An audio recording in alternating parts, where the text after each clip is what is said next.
Today is exciting because I'm going to go through every book that I read in 2018. I think I only read 37 books last year. I don't know why I was struggling so much with reading last year.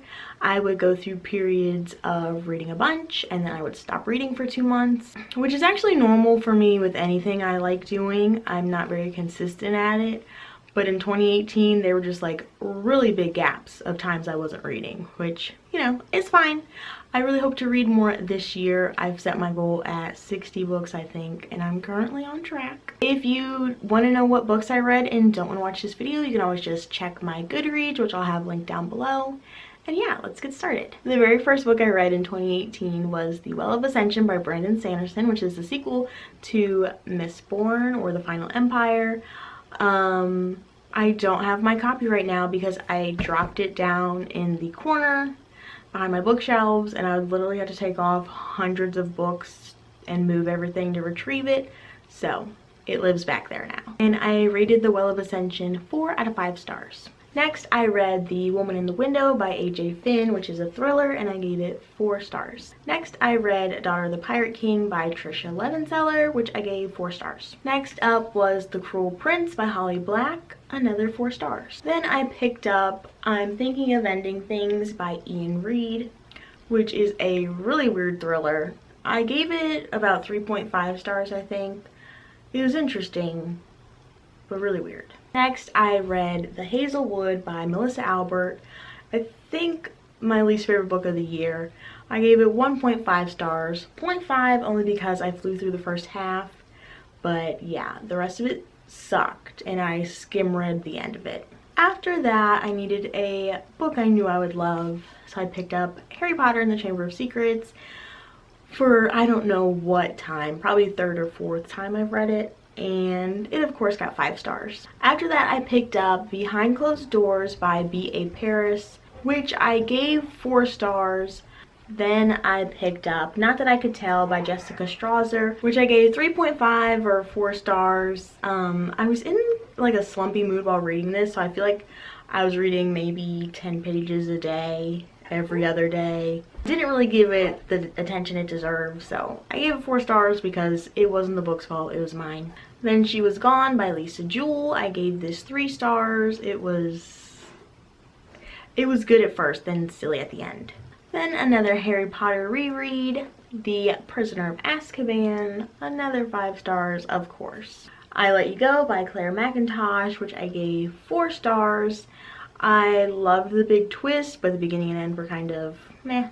Then Snapshot by Brandon Sanderson, which is a novella, and I gave it 4 stars. Okay, I really need to work on my ratings this year because everything shouldn't be getting 4 stars. Next up was The Perfect Mother by Amy Malloy, 3 stars. Then Daughter of Smoke and Bone by Laini Taylor, which I love so much, 5 stars. Then The Hero of Ages by Brandon Sanderson, which I gave 3.5, which I know is a very unpopular opinion because I'm sure it's a 5-star book, but I just didn't love it. It also lives in the corner now. Next was Before We Met by Lucy Whitehouse, which I gave 3 stars. All the Beautiful Lies by Peter Swanson, I did not rate because I was so torn between enjoying the thriller aspect, not enjoying some aspects, hating some aspects. Like there's a lot of like incest kind of and weird stuff going on.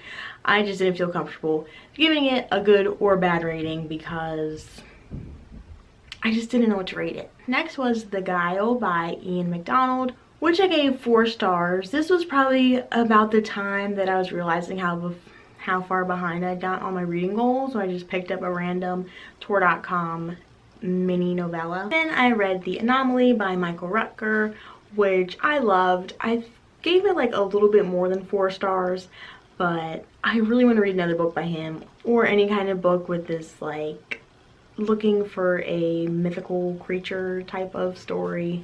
I loved it. Then I read or listened to The 17th Suspect by James Patterson, the 17th book in the Women's Murder Club, which I gave 3 stars, unfortunately. Then I read The Death of Mrs. Westaway by Ruth Ware, which I love the setting of.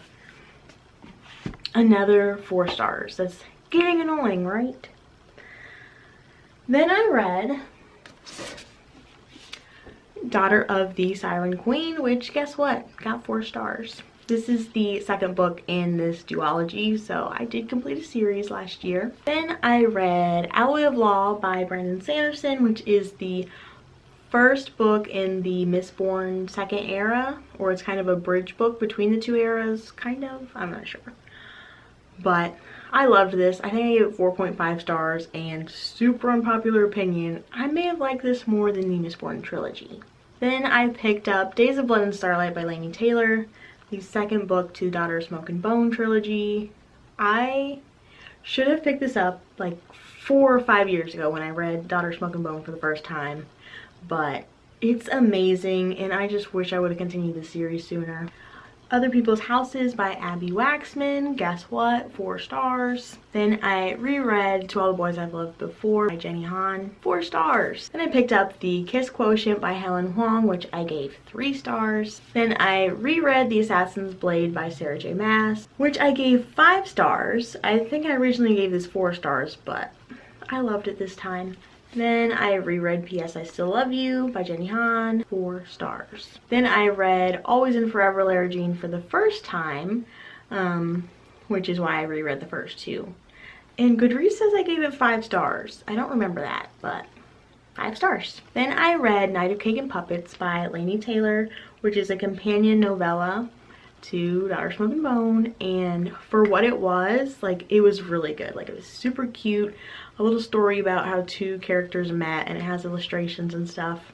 Really good, 5 stars. Then I read Throne of Glass, Crown of Midnight, and Heir of Fire, and I gave them all 5 stars. Okay, I love the series, do not judge me. It's really good. Then I picked up Behind Her Eyes by Sarah Pinborough, which I'm now realizing my sister has borrowed and has not returned yet.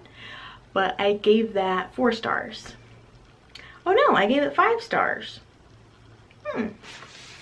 Then, no surprise, I read Queen of Shadows. Reread Queen of Shadows, I mean. And then, oh. Queen of Shadows was the last book I read, which was actually a reread, and I finished that November 15th. So for what, 45, 46 days, the end of 2018, I didn't finish a single book, so that's cool. Yeah, so if that tells you anything, I did not finish the Daughter of Smoke and Bone trilogy still, that I've been working on for like 5 years. I started Second Era Mistborn, haven't caught up yet. I have not finished rereading all the Throne of Glass books, which means I have not yet read Kingdom of Ash. Yeah, I hate how much I read last year, or how much I didn't read last year, because I know there's so many times where I could have been reading, but I'm like, too lazy. Somehow reading has become a cross between a fun thing and a chore, because if I just want to relax, sometimes I'll read, or I'll like watch TV, play a game, which are like just super chill things to do. But if I want to read, which is a fun thing, then I'm like, well, if I'm reading, I could just do something else productive, because somehow reading has become a productive thing. So I'm like, why would I read when I should do something like a step up productive? I don't know how this happened. I'm sure a lot of you understand how like reading is fun, but it's somehow become a chore for a lot of us.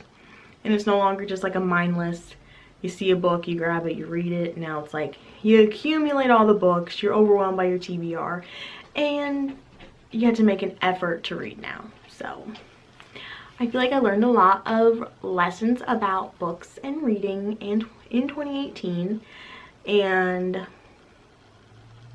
not sure what I'm going to do with that information, but I'm going to try really hard to hit my 60 book goal this year. And I've actually gone through a short period of no reading in January, but I read a whole bunch to be ahead of my goal, so that now I can, you know, read ahead in my goal, and then, which allows myself to take those breaks when I feel like I need it. So that's my strategy for 2019 reading, and I hope you guys enjoyed this video.